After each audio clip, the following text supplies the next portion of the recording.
Warning: electrical shock hazard. Disconnect power before servicing. Replace all parts and panels before operating. Failure to do so can result in death or electrical shock. For more information, please refer to your owner's manual.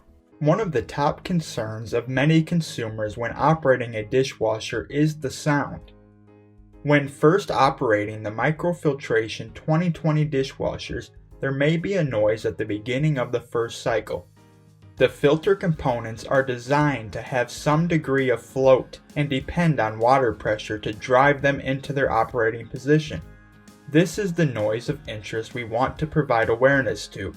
This is normal for a newly installed unit. The unit has been installed and all needed steps have been completed. The start button has been pressed to start the very first cycle of the newly installed unit.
The drain pump begins to drain and the wash pump begins to operate.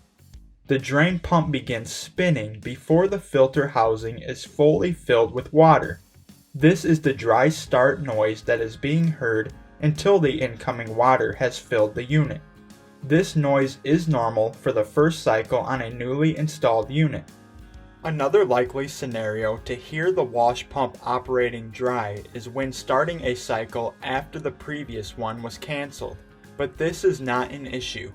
Do not make it a practice to cancel cycles and restart them. Do not operate the dishwasher without water. Doing so can cause overheating and damage. A customer or installer may observe a loud noise for a short period. For non-installing customers, this should not be a common occurrence due to running cycles immediately, which would allow the unit to have multiple fills of water. For self and professional installers, this may occur more if a full cycle or more are not completed on a newly installed dishwasher. Suppose the unit is louder than described after several full cycles and water is present. There may be a problem with the wash system. Is the unit installed in an enclosure? In that case, the installation may be causing vibrations to transmit to the adjoining cabinetry, which would require further investigation. Self and professional installs can be referenced plus verified based on the model's owner's manual for your unit.